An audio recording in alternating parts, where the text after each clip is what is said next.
So today we are going to be talking about guitars for beginners, or really instruments for beginners. Now, I've always found this to be a really weird thing, beginners guitars. I mean, my family aren't minted by any means, so we was always grateful for what we got. I'm not saying we were poor, because we weren't. You know, we've have a very good life. But I was having this conversation with someone with who I work with, because their child wants to learn the guitar. And they're about 10.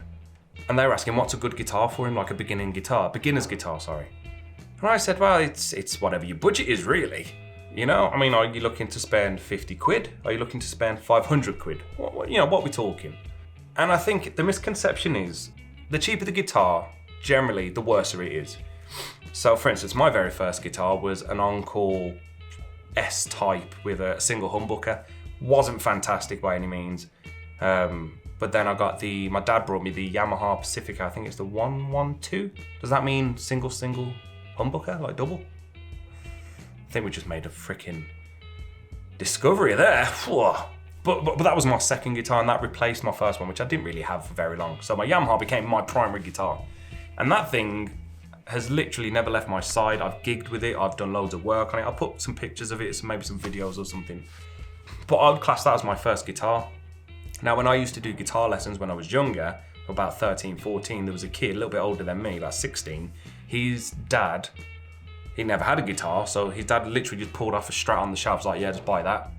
I was just like, whoa, your dad just forked out like 700 quid for a Strat or something. But that was his first guitar, so you've got me with my Yamaha Pacifica, this kid with a Fender Strat, not a Squier, a Fender Strat. And I've always found it baffling, because there's that classic thing, like, you can buy all the gear that, say, Slash has got, but you won't sound like Slash, you'll sound like you. But then Slash could have all the gear, like whatever, and sound like Slash, you know what I mean, because it's him that's playing it.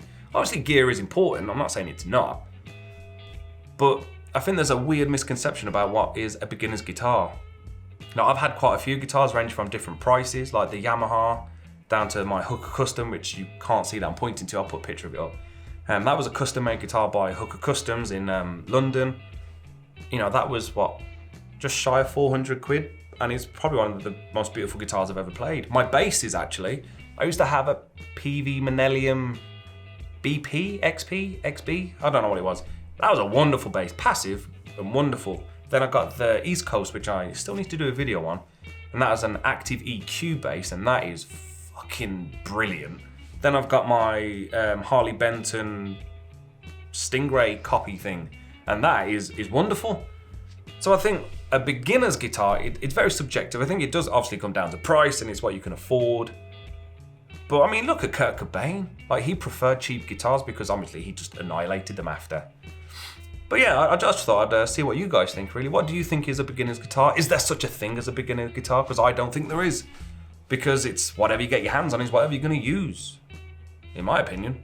But let me know what you think. Leave your comments in the section. Leave your comments? Yeah, leave your comments in the comment section below. And I'll see you on the next one. Thank you very much. And bye, I guess.